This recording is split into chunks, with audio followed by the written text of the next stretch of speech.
Good Morning ASEAN ช่วงสายตรงอาเซียน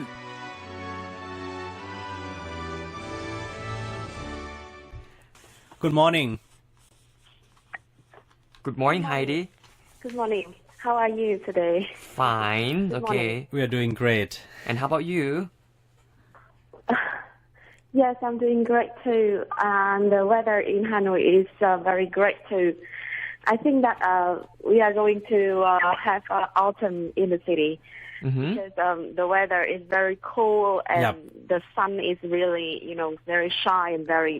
brilliant. Wow, that's nice because it's so hot in Thailand now. It's so hot in Bangkok now. Oh, really? And take care of yourself, Heidi. I hope that Yes, okay. Today I will send to you 3 news. And the first news is about the proposed measure to improve the AIPA. It is the ASEAN Parliamentary Assembly. Our Vice Chairwoman of Vietnamese National Assembly suggested to measure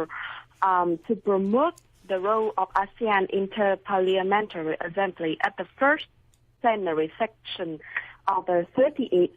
AIPA General Assembly. It is AIPA 38, which opened in Manila and the Philippines on Saturday. She said that 2017 is a very special year. It is marking the 50th foundation anniversary of ASEAN and also 40 years since the AIPA inception. And the AIPA 38 takes place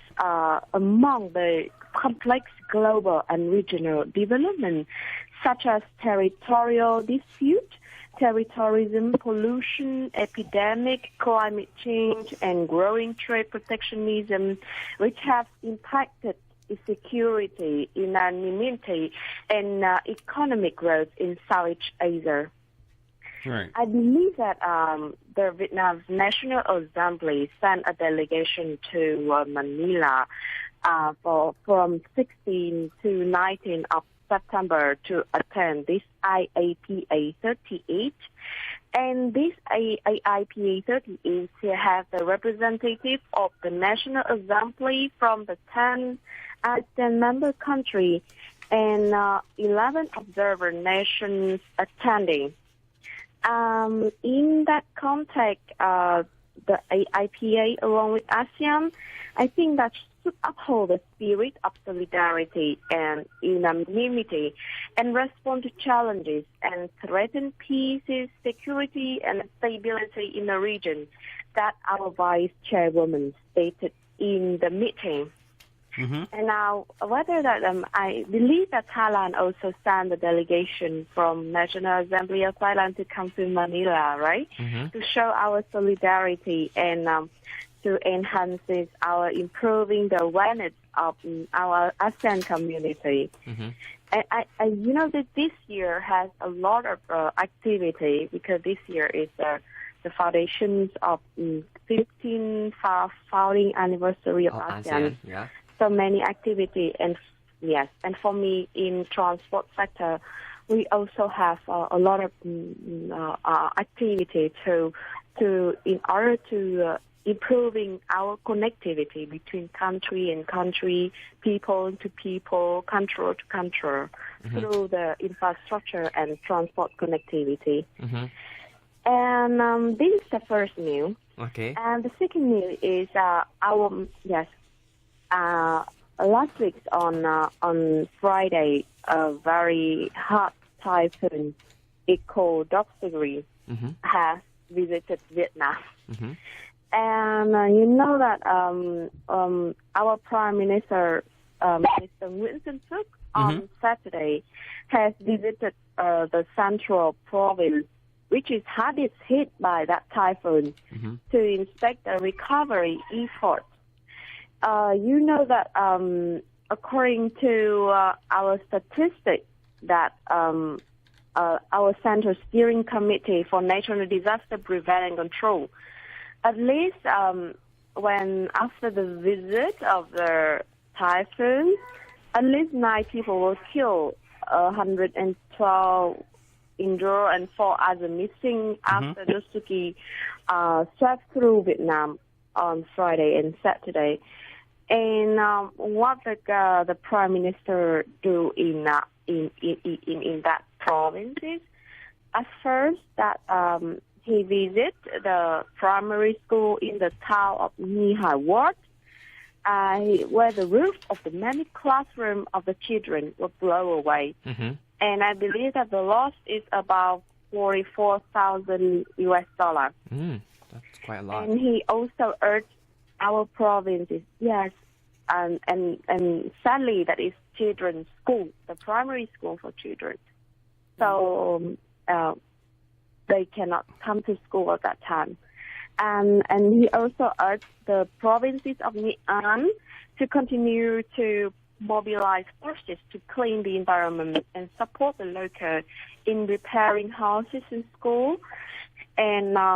to ensure that all students can return to school today. I don't know whether that they can return or not, because you know that all the roof of the classroom will blow away, and even the chair, the table, they also, you know, have a badly damaged. And he also asked the authority to help local manufacturer resume production. And other provinces that he visited is the Nam commune of Nam district. He also to visit a primary school again in that district, and this is not the roof of the classroom was blown away, but this primary school has completely destroyed by the storm.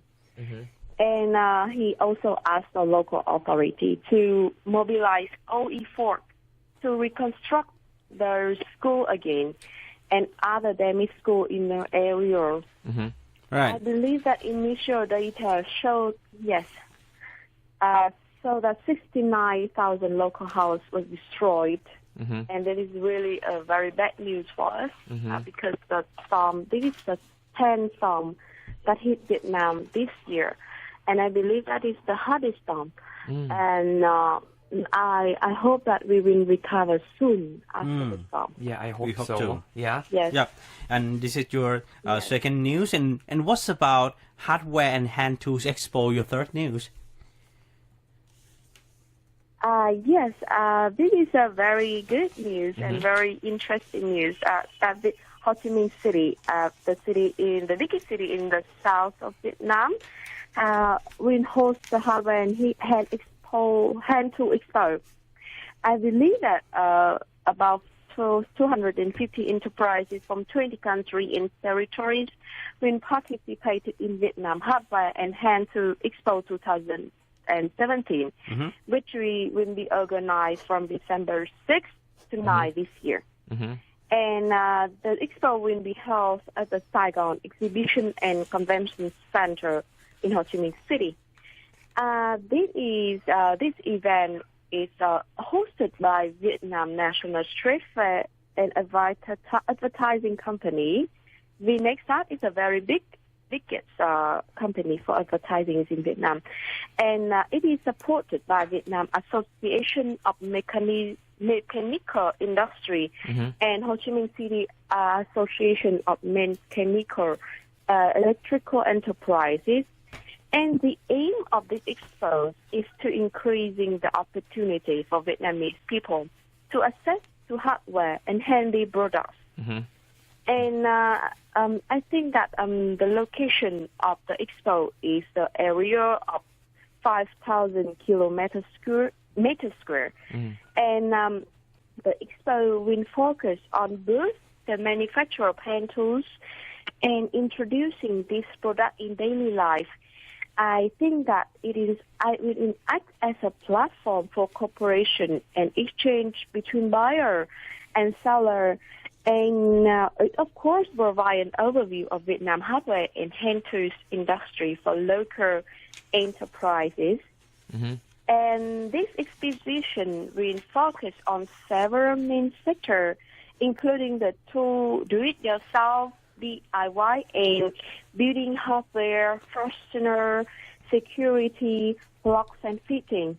I think that with also other special commercial program and seminar, which is aimed at promoting and developing products. And it is a good news that till date, 87% of the exhibition that attend last year event have confirmed participation at this year expo. That's so that the expo is a good chance that for people and people meet. Yes. Okay, Heidi, thank you so much for. And these are 3 news. Yeah, thank you so much for joining us this morning. Have a nice day. Thank you, Heidi. Have a nice day. Bye. Bye bye. ครับสัญญาณจะช้านิดนึงนะครับมี3ข่าวที่น่าสนใจนะครับข่าวแรกเนี่ยว่าด้วยการประชุมที่ชื่อว่า Aipa 38นะก็ย่อมาจากอาเซียน Interparliamentary Assembly นะครับเป็นการประชุมว่าด้วยรัฐสภาของอาเซียนซึ่งจัดขึ้นเป็นครั้งที่38แล้วนะครับจัดขึ้นที่กรุงมะนิลาของฟิลิปปินส์ในช่วงสุดสัปดาห์นะฮะที่ในช่วงวันเสาร์นะครับทีนี้ทางด้านของตัวแทนจากเวียดนามเนี่ยก็ไปเข้าร่วมประชุมด้วยซึ่งทั้งคุณไฮดี้ก็บอกว่าปีนี้เนี่ยสำคัญเพราะว่าก็ครบรอบการก่อตั้ง50 ปีของอาเซียนพอดีเลยนะฮะครับคือถ้าไปทำความรู้จัก AIPA หรือว่าสมัชชารัฐสภาอาเซียนเนี่ยที่นี่เป็นเวทีที่สสของแต่ละประเทศจะมาพูดคุยกันเกี่ยวกับปัญหาที่เกิดขึ้นในภูมิภาคมาช่วยกันผลักดันให้กฎหมายของแต่ละประเทศไปในทิศทางเดียวกันก็คืออาเซียนไปทางไหนเราก็ควรจะไปทางนั้นสนับสนุนประชาธิปไตยส่งเสริมสิทธิมนุษยชนสันติภาพต่างๆแต่สิ่งที่สำคัญก็คือตัวสมัชชารัฐสภาอาเซียนเนี่ยไม่มีอำนาจบังคับให้แต่ละประเทศจะต้องเอามาคุยกันแล้วคุณต้องไปออกกฎหมายอย่างนั้นคุณต้องออกกฎหมายอย่างนี้แม้ว่าจะมีประเด็นปัญหากันในช่วงที่ผ่านมาทั้งข้อพิพาท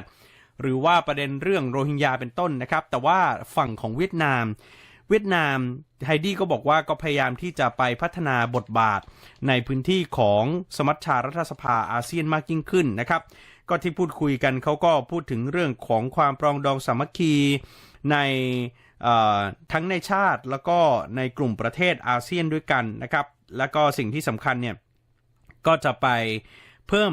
บทบาทนะครับในส่วนที่เกี่ยวข้องไม่เพียงแต่ประเทศอาเซียนก็คือส่วนที่อยู่นอกประเทศด้วยก็จะต้องพูดคุยกันเพื่อสันติภาพให้มากยิ่งขึ้นด้วยครับครับอีกข่าวหนึ่งนะครับจะเป็นเรื่องของ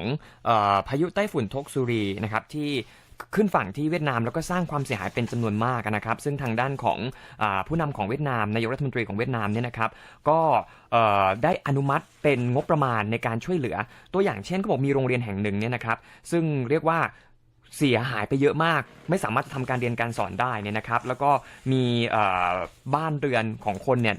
ร่วม 70,000 หลังนะอย่างเช่นที่เมืองฮาตินเนี่ยนะครับที่ได้รับความเสียหายเป็นจำนวนมากประมงก็ได้รับความเสียหายเช่นเดียวกันเนี่ยนะก็ถือว่าเป็นสิ่งที่เกิดขึ้นนะครับในเวียดนามแล้วก็ต้องเรียกว่าฟื้นฟูกันนะครับครับแล้วก็ไฮดี้ชวนไปดู Hand Tools นะครับก็จะจัดที่เวียดนามนะครับวันที่ 6-9 เดือนธันวาคมนี้เขาจะมีงาน Hardware and Hand Tools Expo 2017 นะครับก็จะไปจัดที่ไซกอง Exhibition and Convention Center หรือว่า SECC ในพื้นที่ของโฮจิมินห์เขาใน